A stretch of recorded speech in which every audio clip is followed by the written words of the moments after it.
ஹைதராபாத்ல என்ன நடந்துட்டு இருக்கு அப்படின்றத பார்த்துக்கலாம். ஒரு மினி ஃபாரஸ்ட் மாரி இருக்கும்னு வச்சுக்கோங்களேன். அந்த மினி ஃபாரஸ்ட்ட உள்ள நம்ம அவதார் படத்துல இறங்கி நம்முடைய வானவர்கள் இறங்கி அழிச்சாங்கல்ல காட்ட. ஸோ அந்த மாரி ரியல் லைஃப்ல இப்ப நடந்துட்டு இருக்கு. காஞ்சா, கச்சப்புலி அது வாயில சரியா ப்ரொனவுன்ஸ் பண்ண முடியல. காஞ்சா அப்படின்ற வார்த்தைய வச்சுக்குவோம். ஸோ டீப் ஃபாரஸ்ட்ன்ற மாரி ஒரு ஏரியான்னு வச்சுக்கோங்களேன். பாதுகாக்கப்பட்ட ஃபாரஸ்ட்னாலே பாதுகாக்கப்பட்ட ஒரு ஏரியா தான். அது மொதல் அபண்டன்டா விடப்பட்ட இடம் தான். அதாவது யாரும் யூஸ் பண்ணாத புறம்போக்கு நிலமா தான் இருந்திருக்கு. இப்போ அது டீப் ஃபாரஸ்ட்டா மாறி இருக்கு. இப்ப என்ன ஒண்ணு அப்டின்னா, அங்க ஒரு ஐடி நிறுவனம் வரப்போகுதுன்னு சொல்லிட்டு, அங்க ஒரு பெரிய ரூ. 500 கோடி டர்ன் ஓவர் வரும். நெறைய பேருக்கு வேலை வாய்ப்பு கிடைக்கும்.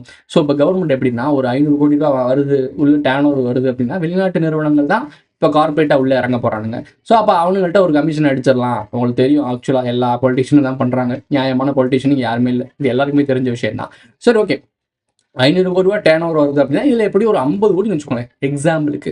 ஒரு 50 கோடி தான் உங்களுக்கு ப்ராஃபிட் வருது அப்படின்னா, அவங்க எங்க வேணா கையெழுத்து போடுவாங்க. இப்ப என்ன ஒரு மேட்டர் அப்படின்னா, அங்க ஒரு சுண்ணாம்பு படிவம் சம்மந்தப்பட்ட ஒரு ஏரியா. அந்த ஏரியால சுண்ணாம்பு சம்மந்தப்பட்ட விஷயம் இருக்கு. டீப் ஃபாரஸ்ட் வேற. ஸோ நல்ல ஒரு அடர்த்தியான ஒரு ஃபாரஸ்ட் இருக்கு. நெறைய விலங்குகள் வாழ்ந்துட்டு இருக்கு. மயில், குயில், அந்த பாம்பு, கீரி, மான் இந்த மாரி நெறைய விஷயங்கள்.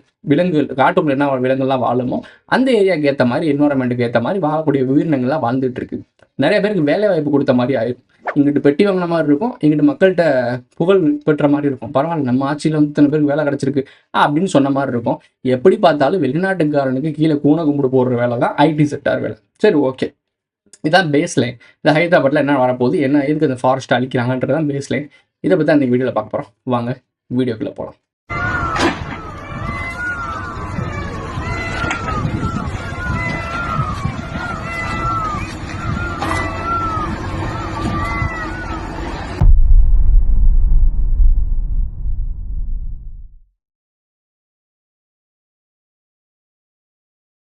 இந்த டீப் ஃபாரஸ்ட்ட நீங்க பார்த்தீங்கன்னா தெரியும். பிஃபோர் ஆஃப்டர்ன்ற விஷயத்த பார்த்தீங்கன்னா தெரியும். என்ன விஷயம் அப்டின்னா, நல்ல ஃபாரஸ்ட் மாரி ஏரியாவா இருந்துச்சு.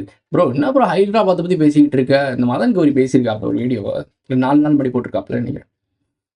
எனக்கு என்ன கோவம் அப்டின்னா, இப்ப ஹைதராபாத்ல இருக்கவனுக்காக இவ்ளோ கதர்றியே! ஹைதராபாத்ல இருக்கக்கூடிய மக்களுக்காக இவ்ளோ கதர்றியே! கன்னியாகுமரியில மலைய கொள்ளையடிச்சு சாப்பிட்டுட்டு இருக்காய்ங்க.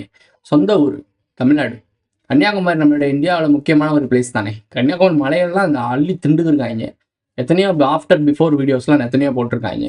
நம்ம கூட முன்னாடி பேசியிருந்தோம். ஸோ இவங்க பேசவே இல்ல. ஹைதராபாத்துக்கும் நமக்கு சம்மந்தம் இல்லைல்ல. தமிழ்நாடு கிடையாதுல்ல. ஸோ அங்க பேசிருவாரு இவரு. தமிழ்நாட்டு பார்டர தாண்டிட்டா என்ன விஷயம் வேணாலும் பேசுவாப்ல. அங்க நியாயம் கிடைச்சே ஆகணும். எம்ஜி ஸ்குவாட் எப்பயுமே அதுக்கு பின்னாடி நிக்கும். எண்டிங்ல அருமையா பேசியிருக்காரு. நான் கூட ஒரு பக்கம் ஃபயர் விட்டேன். நாமளும் எம்ஜி ஸ்குவாடா மாறிட்டோமோ அப்படின்னு நான் ஃபயர் விட்டேன். அப்புறம் தான் யோசிச்சு பார்த்தேன். இல்லையே! வாய்ப்பு இல்லையே! இது தமிழ்நாட்டோட பார்டருக்கு வெளிய இருக்கே! ஹைட்ராபாட்டா இருக்கே! அப்போ தலைவன் பேசி தான் ஆவணும். அங்க இருக்க ஆடியன்ஸ் வெளிய இருக்க ஆடியன்ஸ்லாம் ஈர்க்கணும்ல மாரி. ஏய் மதன் கௌரி பத்தியா தமிழ்நாட்டுல இருக்கக்கூடிய பெரிய பிக்கஸ்ட் யூடியூபர், ஏசியாலே பிக்கஸ்ட் தமிழ்நாடு இந்தியாலே பிக்கஸ்ட் யூடியூபர் நமக்காக சப்போர்ட் பண்றாரு. இன்ஃப்ளூயன்சர் மிகப்பெரிய இன்ஃப்ளூயன்சர் நமக்காக சப்போர்ட்டா நிக்கிறாரு. பைத்தியங்க. இது சப்போர்ட்டா இருந்து ஒண்ணும் இங்க மாறப்போவதில்ல. ஓகே. இந்த மாரி விஷயம்லாம் பேசியிருக்காப்ல. தமிழ்நாட்டுல ஏகப்பட்ட முக்கியமான விஷயங்கள்லாம் நடக்குது. அத பத்தி பேப்பர்ல போட்டிருக்கு, நியூஸ்ல போட்டிருக்கு, விக்கிபீடியால போட்டிருக்கிறத மட்டுமே பேசுவாரே தவிர, அதுல இருக்க டீப் மீனிங்க பேச மாட்டாரு. டீப் பாலிடிக்ஸ பேச மாட்டாரு. ஏன்னா பேசினா பிரச்சனை வரும்னு அவருக்கு நல்லாவே தெரியும். இப்ப ஹைட்ராபாட்ல இருக்க விஷயம்ல, அங்க ஒரு சப்போர்ட்டுக்கு நிப்பாரு. நாங்கள் நிற்கிறோம். கேரளால வெள்ளம் வந்துச்சுன்னா, நாங்கள் இதுக்காக ஃபண்ட்லாம் கலெக்ட் பண்ணுவோம். இவங்கலாம் என்ன மாரி ஆட்கள்னு தெரியல. பொழைக்கிற இடத்துக்கு உண்மையா இருக்க மாட்டாங்களாம். எங்கேயோ இருக்கவனுக்காக உண்மையா இருப்பாங்களாம். இப்ப அவங்க என்ன மக்கள் இல்லையா ப்ரோ? அவங்களுக்கெல்லாம் நியாயமா இருக்கக்கூடாது. அத நான் தப்பு சொல்லல. நீ மங்கிட்டு ஒரு முகம் காட்டுறல்ல. ஹைதராபாத் கவர்மெண்ட்டுக்கு இவ்ளோ தப்பு பண்ணுது. அதுக்கு நாங்க ஸ்டாண்ட் எடுப்போம். கவர்மெண்ட் இந்த மக்கள் ஸ்டூடண்ட்ஸ்க்காக நிப்போம்னு நீ பேசுறல்ல. அப்போ சொந்த ஊர்லயும் நம்ம ஏரியாக்குள்ள நடக்கிறதையும் நீ நின்னு தானே ஆகணும். இந்த பேசிக் லைன தயவு செய்து மதன் கௌரிட்ட கேள்வி கேளுங்க. முட்டா பையன் மாரி எம்ஜி ஸ்குவாடா இருக்காதீங்க. விக்கிபீடியா காப்பி பேஸ்ட்ட நம்பி ஃபயர் விட்டுட்டு இருக்காது. Okay coming to point. Okay. இந்த டீப் ஃபாரஸ்ட் அழிச்சிட்டு உங்க ஐடி செக்டார் கொண்டு வந்து கவர்மெண்ட் அப்படியே வேலை வாய்ப்பு கொடுத்து கிழிக்க போறாங்களாம். ஒரு ஃபாரஸ்ட்டை எங்கேயாவது ஒரு கவர்மெண்ட் ஒரு பெரிய அபண்டான ஏரியா இருந்திருக்கு. புறம்போக்கு நிலம் வேஸ்ட்டா கிடக்கே, தப்பா இருக்கே. அருமையான இயற்கைக்கு சம்மந்தப்பட்ட விதைகள் எடுத்துட்டு வாங்க. அருமையான பெரிய மரங்கள், ஆக்ஸிஜன் நெறைய கொடுக்கக்கூடிய மரங்கள் எடுத்துட்டு வாங்க. அதெல்லாம் கொண்டு போய் இந்த வெட்டியா கிடக்கக்கூடிய நிலம் சும்மாவே கிடக்கு. இந்த நிலத்த நம்ம சரி பண்ணுவோம்டா. ஒரு ஏரியில வெட்டியா தண்ணி போயிட்டு இருக்கு. மழை பெஞ்சு அந்த தண்ணி கடல்ல சேர்ந்துட்டு இருக்கு. அந்த தண்ணியெல்லாம் ரெடி பண்ணுங்க. இந்த மொட்டைக்காடு இருக்குல்ல, இந்த மொட்டைக்காடுக்கு திருப்பி விடுங்க. இந்த இடத்துல நம்ம ஒரு ஃபாரஸ்ட்ட கிரியேட் பண்ணுவோம். ஓசோன் லேயர் பாதிக்கப்படுது. பூமி வந்து வெப்பமயமாகுது. குளோபல் வார்மிங் இதெல்லாம் பேசுற தற்கூரி பயலுகளுக்கு இந்த கேள்வி ஏன் வரல? சும்மா கிடக்குற நிலம் எவ்வளவோ கிடக்குல்ல. அத ஃபாரஸ்ட்டா மாத்தலாமே.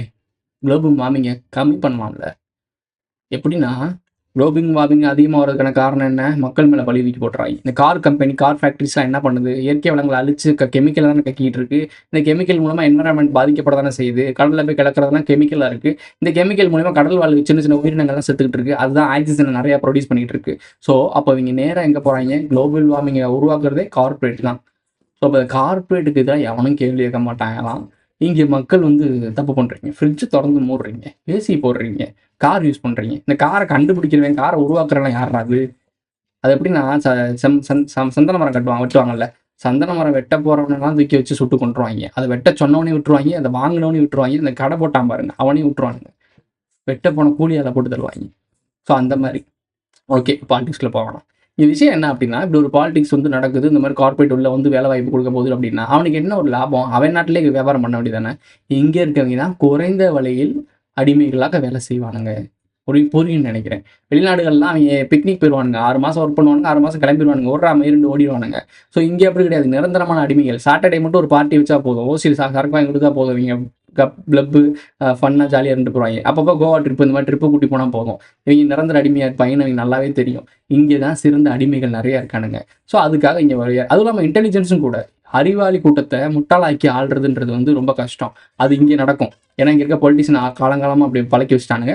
இங்கே இருக்க படிப்பு எக்ஸிகேஷன் சிஸ்டம்லாம் அப்படி தான் இருக்குது. ஒருத்தனுக்கு கீழே வேலை பார்க்குற மாதிரி தான் சொல்லி கொடுத்துருக்கு. மெக்காலே கல்விக் கொள்கை நல்லாவே தெரியும். அப்புறம் என்ன அப்புறம் காடை விட்டுட்டு இப்படி அரசியலுக்குள்ளே போயிட்டுருக்க. சரி, காட்டுக்குள்ளே வருவோம். இந்த காட்டை அழிக்கிறானுங்க, இந்த மாதிரி விஷயம் பண்ணுறானுங்க. கவர்மெண்ட் ஒரு புது காடை சீக்கிரமாக உருவாக்க முடியாது, ஆனால் சீக்கிரம் அழிக்க முடியும். இப்போ அழிக்கக்கூடிய வேலையை வேகமாக பண்ணுறானுங்க ஒரு 500 கோடி ரூபா ப்ராஃபிட்காக. பொருளாதாரம் லட்சம் பில்லியனில் 17 லட்சம் கோடி கீழே விழுந்துட்டு இருக்குன்றாங்க. அதை காப்பாற்ற தூக்கி பிடிக்க ஒருத்தன் இல்லையா. இங்கே இருக்க செவனேண்டு கிடக்கு காட்டை அழிக்கிறதுக்கு 500 கோடி ரூபாய்க்கு இந்த காட்டை அழிக்க போகிறாங்களாம். இது இயற்கை. இது உருவாகிறதுக்கு எப்படி ஒரு 10-15 வருஷம் ஆகும். 10-15 வருஷம் கழிச்சு உருவாக்கக்கூடிய ஒரு இயற்கையை நீ ஈஸியாக அழிச்சிடுற 500 கோடி ரூபாய்க்காக, வெறும் காகிதத்துக்காக. எப்படி இந்த நெஃப்டி மேலே ஏறுதுல, கிராஸ் ஸ்டார் மார்க்கெட்டோட ஷேர் விழுகுதுல, இந்த ஷேர் விழுந்துச்சுன்னா முடிஞ்சு அந்த 500 கோடி காலி. இங்கே லட்சம் கோடி காலி ஆகிட்டு இருக்கு. ஸோ இந்த ரியாலிட்டியே மக்களுக்கு ஏன் புரிய மாட்டேங்குன்னு தெரியல. அந்த 500 கோடி ரூபா டேன் ஓவருக்கும் மக்களுக்கு வேலை வாய்ப்புக்கும் ஒருத்தவங்கிட்ட போய் அடிமையாக வேலை பார்க்குறக்கும் இயற்கையை அழிக்கிறானுங்க. ஓகே, இதை தூக்கி ஓரமாக வைங்க. அம்பானி மிகப்பெரிய ஒரு பிஸ்னஸ்மேன். இந்த ஒரு கார்பரேட் கம்பெனி தானே அந்த ஐடி கம்பெனியை கொண்டு வரப்போது அங்கே இருக்க இயற்கையெல்லாம் அழிக்குது. இன்னொரு கார்பரேட், இந்தியாவிலே நம்பர் 1 கார்பரேட்னா அம்பானி தான். அம்பானி தனக்கான ஒரு ஒரு காட்டையே உருவாக்கியிருக்காப்புல. தெரியும்னு நினைக்கிறேன் உங்களுக்கு. வந்தாரா அப்படின்ற ஒரு கார்டு நம்ம ஆளுக்கு பல பிளேயர் மட்டும் இருப்பாப்புல. ஸோ பாடி ஷேமிங் பண்ணக்கூடாது.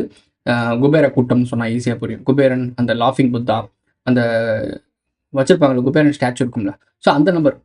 அவர் என்ன பண்ணியிருக்காரு அப்படின்னா, ஒரு மிகப்பெரிய ஒரு காடை ஃபாரஸ்ட்டை இவருக்கே கார்பரேட்டாக உருவாக்கி செயற்கையாக உருவாக்கி யோசிச்சு பார்த்துக்கோங்க. அவருக்காக நம்ம எப்படி பார்க்கு பூங்காலாம் கிரியேட் பண்ணுவோம்ல, வீடு இருக்குப்பா, வீட்டில் கொஞ்சம் நிலம் கம்மியாக இருக்குது, 4-5 செடி வச்சேன், பூக்கிறதுக்காக செடி வச்சேன், ஒரு கார்டன் செட்டப் பண்ணுறீங்கல்ல, நீங்கள் கார்டன் செட்டப் பண்ணுவீங்க. அவங்க நாட்டையே செட்டப் பண்ணுற ஆட்கள். ஸோ அவங்க என்ன பண்ணுறாங்கன்னா தனி ஃபாரஸ்ட்டே ரெடி பண்ணுறாங்க.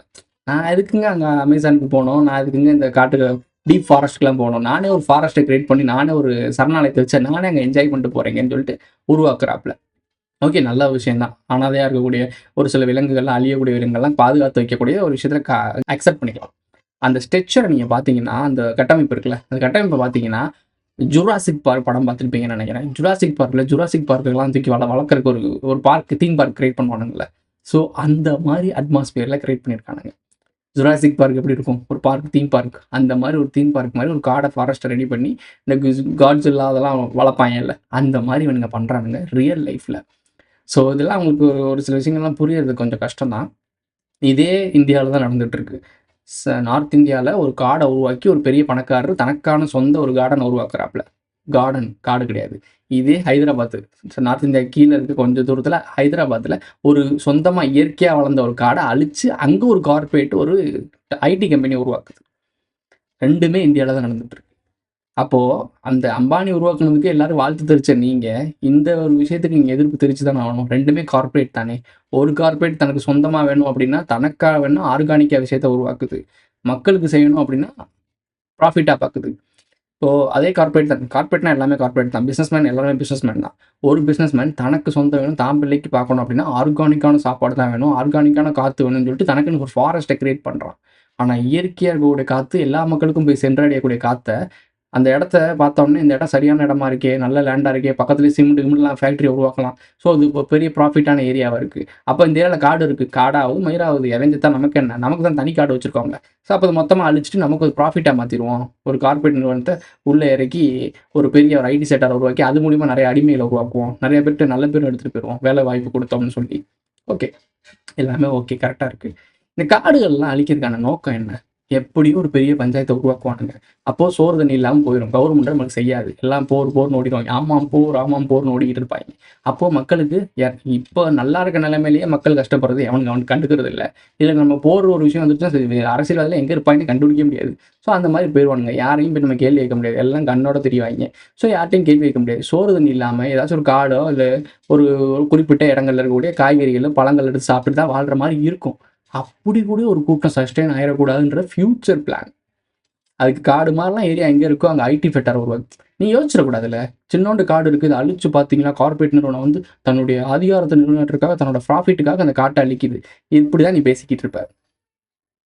மதன் குருவிட்டு அதான் பேசிட்டு இருக்காப்ல. ஸோ எல்லாரும் அப்படிதான் பேசிட்டு இருப்பீங்க. ஆனா அந்த காட வச்சு நீ ஃபியூச்சர்ல எஸ்கேப் ஆயிறக்கூடாது. பயனடைஞ்சிடக்கூடாது. திருப்பி ஒரு வீரப்பன் மாரி ஒருத்தர் உருவாயிறக்கூடாது. ஏன்னா அந்த மாரி சிச்சுவேஷன் உருவாகும். அந்த மாதிரி சிச்சுவேஷன் உருவாகும். வீரப்பன் ஏன் உருவானாரு? அந்த மக்களுக்கு அப்படி அடக்குமுறை, ஒடுக்குமுறை பிதுக்க ஆரம்பிச்ச பிறகு தானே அங்கருந்து ஒருத்தர் வெளிய வந்தாரு. அவருக்கு பின்னாடி ஒரு அஜெண்டா இருந்துச்சு. அதெல்லாம் வேற மேட்டரு. பட் அது உருவாகுறதுக்கான ஒரு தலைவன பிரசவிக்கிற விஷயம் என்னன்னா, அங்க சுத்தி இருக்க என்வைரன்மென்ட் தான். அப்ப அந்த மாரி என்வைரன்மென்ட் திருப்பி உருவாக போகுதுன்னு அர்த்தம். நாடு முழுக்க நெருக்க போறானுங்க. அப்ப எவனும் தலைவன் மாரி உருவாகி மக்களுக்கு புரட்சி பண்ணி இந்த காட்டுக்குள்ள ஒளிஞ்சுக்கிட்டு மக்களுக்காக நிக்கக்கூடாதுன்றதுக்காகலாம் காட்ட அழிக்கிறாய்ங்க. காட்டுல போய் கூட நீ சஸ்டெயின் ஆயிறக்கூடாதுன்றதுக்காக இந்த ஃபாரஸ்ட் எல்லாம் டேக் ஓவர் பண்றானுங்க. முடிஞ்ச அளவுக்கு முடிச்சு விடுறானுங்க. அமேசான், ஆஸ்திரேலியா எல்லா ஃபாரஸ்ட்டையும் எரிக்கிறது, திடீர்னு காட்டு தீ பரவுறது. நம்ம கூட இந்த தேனீல பார்த்துருப்பீங்க. காட்டு தீ பரவுச்சு. நம்ம ஊர்லாம் காட்டு தீ பரவுன்னு நான் கேள்விப்பட்டதே இல்ல. எப்பயாவது ஒரு தடவ வறட்சியான டைமிங்ல தான் நடக்கும். ஆனா அந்த டைமிங்லாம் வறட்சியான டைமிங்கே கிடையாது. அப்பலாம் ஃபாரஸ்ட்ல எரிஞ்சுச்சு. நம்ம கதை கேளு அப்படின்னு சொல்லிட்டு நம்ம ஒரு வீடியோ போட்டிருப்போம். ஐடபிள்யூ ஒரு போஸ்ட் போட்டிருப்பாரு. அந்த போஸ்ட்ட படிச்சு பாருங்க. அதுலயும் இந்த காட்டு தீ பத்தி ஒரு போர்ஷன் வரும். அத படிச்சு பாருங்க. இது கற்பனை கதை தான். உங்களுக்கு ஈஸியா கனெக்ட் ஆகும்னு நெனைக்கிறேன். இங்க நடக்கிறது எல்லாமே பின்னணியில் ஒரு அரசியலோட தான் நடக்குது. நீங்க நினைக்கிற மாரி நடக்கிறதெல்லாம் இல்ல. உங்க கண்ணு முன்னாடி காட்டக்கூடிய பொலிட்டீஷியன், யூடியூபர்ஸ் பேசக்கூடிய விஷயம் உண்மை கிடையாது. பின்னாடி நடக்கிற பொலிடிக்ஸ மறைக்கிறதுக்காக சொல்லப்படுற ஒரு பூசி முழுகப்பட்ட ஒரு பிம்பம். அவ்வளோதான். உங்க முன்னாடி இத தான் நீங்க நம்பணும், இத தான் கேட்கணுன்றதுக்காக உருவாக்கப்பட்ட விஷயம். அதுலயும் புரட்சியாலாம் பேசுவாய்ங்க. அந்த ஸ்டூடண்ட்டுக்காக நாங்க நிக்கிறோம். ஸ்டூடண்ட்டுக்காக நின்னு என்ன பிரயோஜனம்? அது பின்னாடி இருக்க அரசியல் தெரியணும்ல. அரசியல் தெரியலன்னா இதே மாரி எங்கேயாவது நின்னுகிட்டே தான் இருக்க வேண்டியது தான். தெரு முனையில போய் சிலையா தான் நிக்கணும் அடுத்து. விஷயம் தெரியலன்னு வச்சுக்கோமே, ஒவ்வொன்னுக்கும் நீ கத்திக்கிட்டு தான் இருக்கணும். எரியிறது எங்க வீட்ல எனக்கு ஒரு பழமொழி அடிக்கடி ஞாபகத்துக்கு வரும். புகையது ஒரு இடத்துல புகைஞ்சுக்கிட்டே இருக்குன்னு வச்சுக்கோங்களேன். அந்த எங்கேயோ கங்கு ஏதோ இருக்கு. கங்கு இருக்கனால தான் புகைஞ்சுக்கிட்டே இருக்கு. அந்த கங்க அமர்த்திட்டோம்னா அந்த புகையறது காணாம போயிடும். புகை வந்துகிட்டே இருக்குன்னா, அது புகைய அணைக்கணும்னா, அந்த கங்க அமக்கணும். அங்க எரியிறத அமச்சுட்டோம்னா, புகையிறது ஆட்டோமேட்டிக்கா நின்றும்னு சொல்லுவாங்க. நம்ம எரியறத பத்தி பேசிட்டு இருக்கோம். இவங்க என்ன தெரியுமா சொல்றாய்ங்க? "இங்க புகையுது பாருங்க, புகையுது பாருங்க." வெறும் புகைய மட்டுமே காட்டி உங்கள ஏமாத்திட்டு இருக்காய்ங்க. அந்த புகைய மட்டுமே காத்த வச்சு, ஃபேன் வச்சு அப்படியே பத்தி விட்டுட்டு இருக்காய்ங்க. திருப்பி திருப்பி அந்த புகை வந்துகிட்டே தான் இருக்கும். எரியிறத அமத்துற வரைக்கும் புகை வந்துகிட்டே தான் இருக்கும். இவ்ளோ தெளிவா, இவ்ளோ சாஃப்ட்டாலாம் யாருக்கும் இவ்ளோ நீட்டாலாம் சொல்லத் தெரியாது. சொல்லியிருக்கேன். புரிஞ்சுக்கோ, விழிச்சுக்க, பழச்சுக்க. இதோட இந்த வீடியோ முடிஞ்சிருச்சு. இந்த வீடியோ பிடிச்சிருந்துச்சுனா லைக் பண்ணுங்க, கமெண்ட் பண்ணுங்க, சப்ஸ்கிரைப் பண்ணுங்க. மறக்காம பெல் ஐகான ஆல்ல போட்டு இந்த ஃப்ரெண்ட்ஸ்லாம் ஷேர் பண்ணுங்க. இதுல சங்கடமான விஷயம் என்னன்னா, அந்த ஃபாரஸ்ட்ல அந்த வெட்டி அழிக்கக்கூடிய இடத்துல ஒருத்தர் ஒரு ஃபோட்டோ எடுத்திருக்காப்ல, வீடியோ எடுத்திருக்காப்ல போல. அதுல வாய்ஸ் கேட்குது. அந்த